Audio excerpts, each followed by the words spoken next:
Hello everyone, welcome back to the new video session. Today I am going to deal a new topic of organizing, that is delegation. Its meaning and elements of delegation. Today's topic, as I said, that is delegation. In simple, I am going to explain the delegation in that image. This picture you can observe here. A manager is sharing the work with the subordinates, and each subordinates are sharing the work with the another two subordinates. This is what the process of delegation. When the authority is shared with the lower management, that is called as a delegation. A manager, no matter how capable he will be, but he cannot manage everything or every task by his own. So, for that reason, he can share his work with the other subordinates or next subordinate. The volume of work makes it impractical for him to handle it all by himself. So, practically, it is not possible to handle every situation or every task, whatever he is going to do.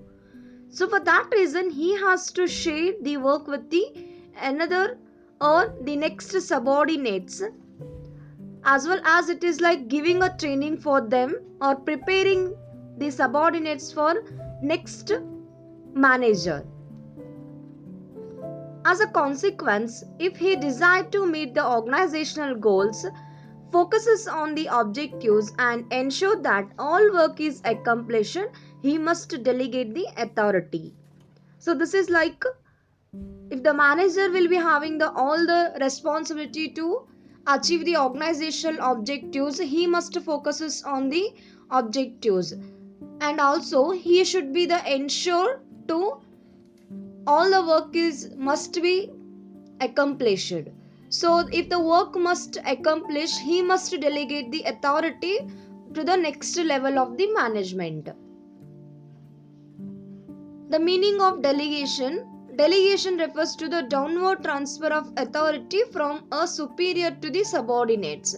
As I already said that in the image while explaining, delegation is like a process where you can transfer the authority from superior to the subordinates. So that is a downward transfer of authority. It is a prerequisite to the efficient functioning of an organization because it enables a manager to use his time on high priority activities. So, the routine work can be shared with the subordinates so that he can concentrate on the high priority activities which is not going to be shared with the employees or shared with the subordinates. Might be it is not possible from the subordinate side, so that you can, the being as a manager, you can do the activity, so you can give the more concentration to the activity which is required the high priority, so which is not low priority, that can be shared with the subordinates. It also satisfies the subordinates' needs for recognitions and provides them with the opportunities to develop and exercise the initiative. So it is like a delegation is like a encouragement. So if the manager is going to share the work with the subordinates, you can identify the worker or employee who will be having a capable skills knowledge related to the job. So even a subordinates will get satisfied with doing the work which is assigned by the manager, so they will be having the confidence that we are doing the work which is assigned to the manager. So it is also helpful for the manager to identify and recognize the employees, and also it is helpful for the employees to develop their initiative in the organization. The manager shall still be accountable for the performance of assigned task. If the manager is going to share the authority with a subordinate, it doesn't mean that he will be not responsible. So at the end, he will be having the responsibility and accountability that is answerable to the top management. So moreover, the authority granted to the subordinates can be taken back and redelegated to another person. If the candidate, that subordinate, is not capable to do what you assigned, that time the manager can take back the authority and redelegate it to the another person who is capable to do. The elements of delegation, according to Louis Allen, delegation is a entrustment of responsibility and authority to another and the creation of accountability for performance.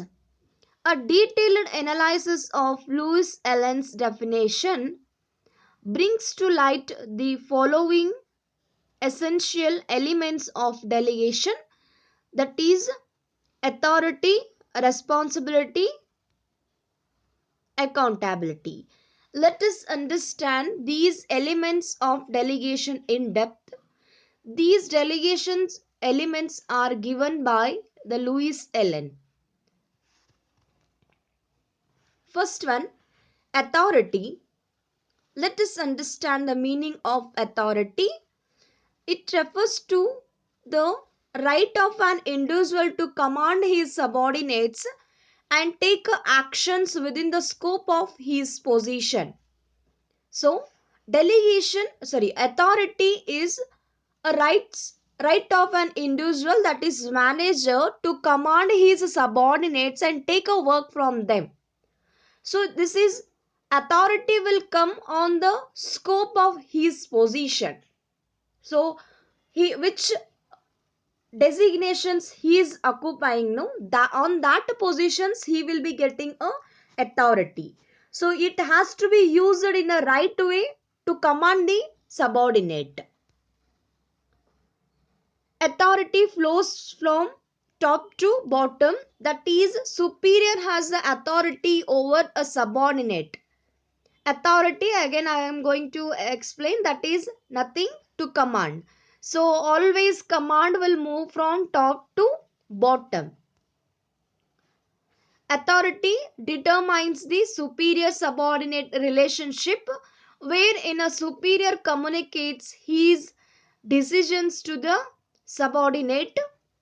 The subordinate executes the decisions as per the guidelines of the superior. So here authority always shows a relationship between the superior and subordinate.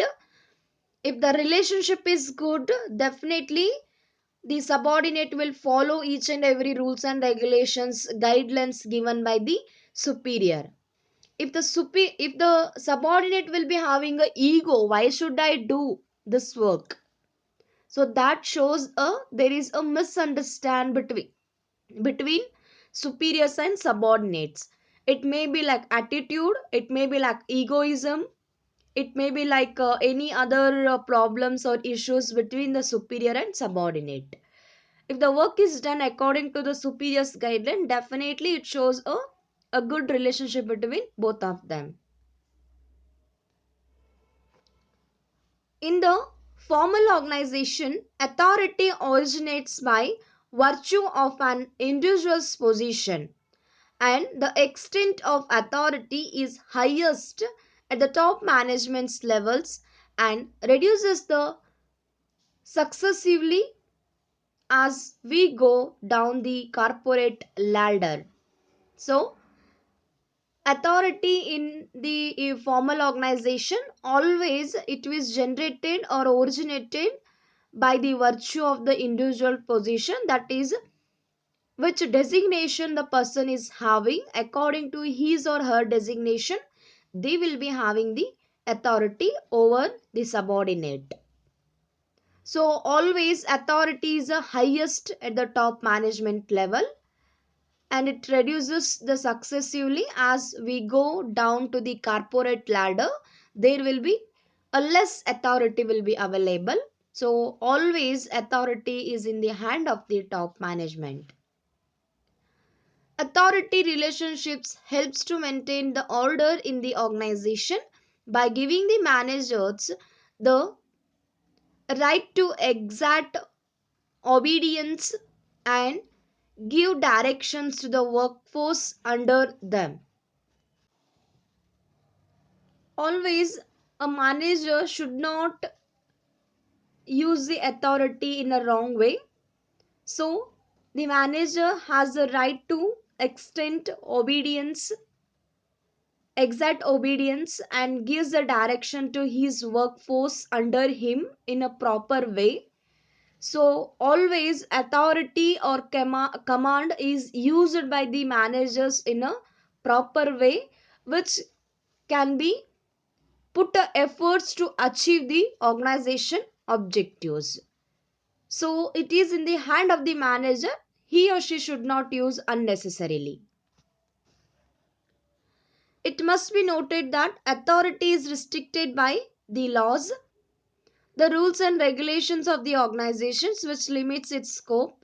However, as we go higher up in the management hierarchy, the scope of authority increases. So, this point says that the authority is restricted by some law, the company what law is adopted. So, there are some rules and regulations they have to follow. Everything will be having a some limit or beyond uh, or the scope. So that scope you have to analyze and use the authority in a proper way. So always if you go into the higher up or higher position, you will be having a more authority, or you can say increases the authority. Second element of delegation, that is responsibility. So responsibility is the obligation of a subordinate to properly perform the assigned duty. So responsibility is like an obligation, that is duty of the subordinate to do in a proper way. It arises from superior subordinate relationship because the subordinate is bound to perform the duty assigned to him by his superior. So this specifies the responsibility of subordinate. So if the subordinates are doing a job or work whatever the manager assigned it to him, if he completes in a proper way, it shows a there is a good relationship between superior and subordinate. Whatever the superior has given the guidelines to the subordinate, it is he is cleared. So for that reason he is capable to achieve the that work or accomplish the work. So it shows a relationship between superiors and subordinate. Thus, responsibility flows upwards, that is, a subordinate will always be responsible to his superior. So, this is totally opposite of authority. Responsibility always moves from upward, that is, bottom to the top management. So, whatever superior has given the work, subordinate has a responsibility to accomplish it.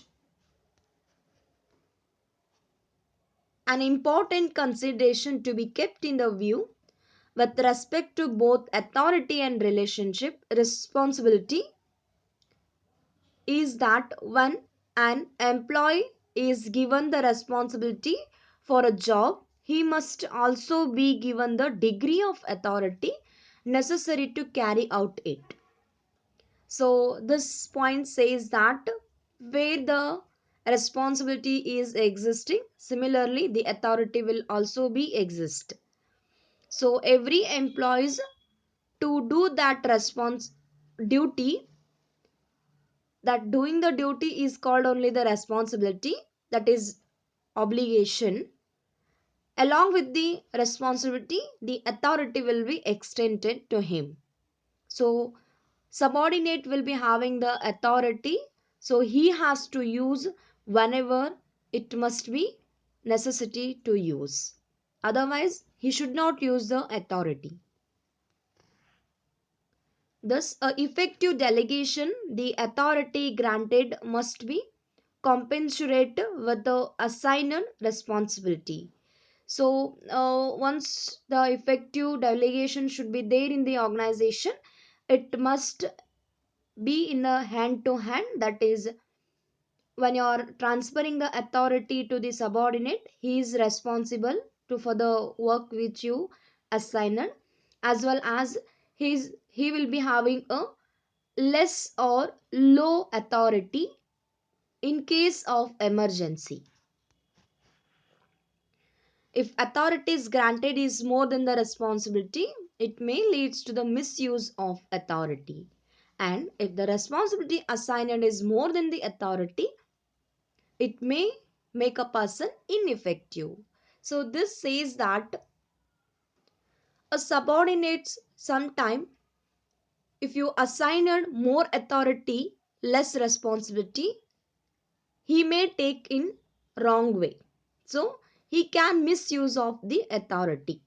So being as a manager, you can provide a less or limited authority compared with the responsibility. Always responsibility must be more than the responsible authority.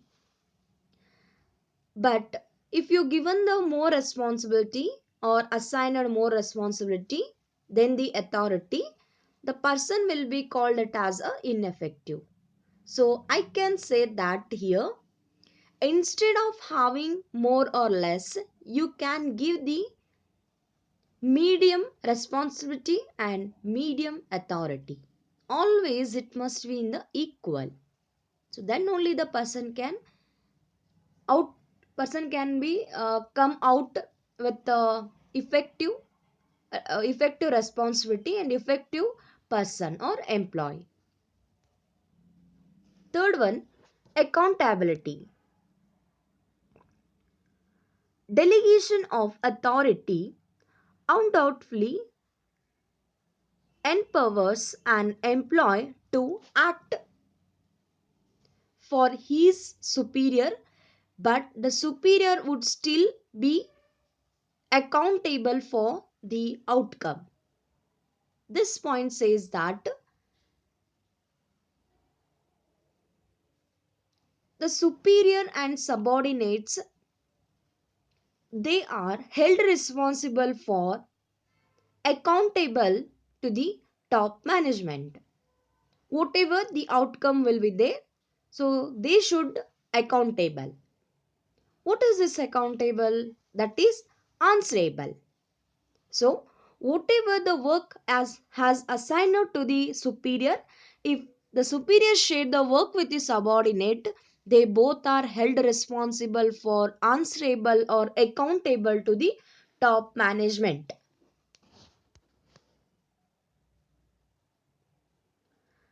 Accountability implies being answerable for the final outcome. Once authority has been delegated and the responsibility accepted, one cannot deny accountability.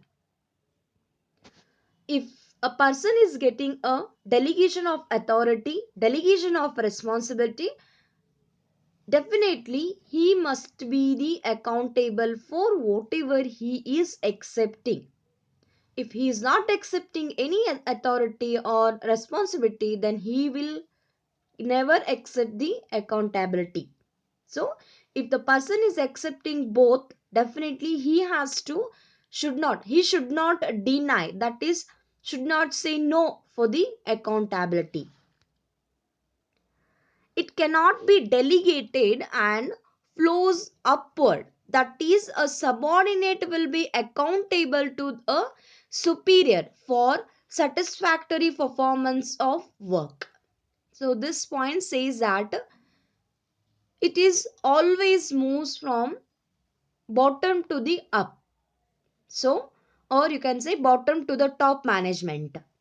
So, subordinates are held responsible for each and every performance of work. So, he is must be answerable for the next superior. In the conclusion, it can be stated that while authority is delegated, responsibility is assumed, accountability is imposed, the responsibility is derived from the authority, and accountability is derived from the responsibility. So, this says that in the conclusion, once the authority, it starts from the authority, if the authority flows from top to bottom, along with the authority the responsibility also be exist. If both are existing in a work, definitely in the organization, definitely the accountability must be exist. So it is like a interlink from one element to the another element. This completes the today's topic. Thank you.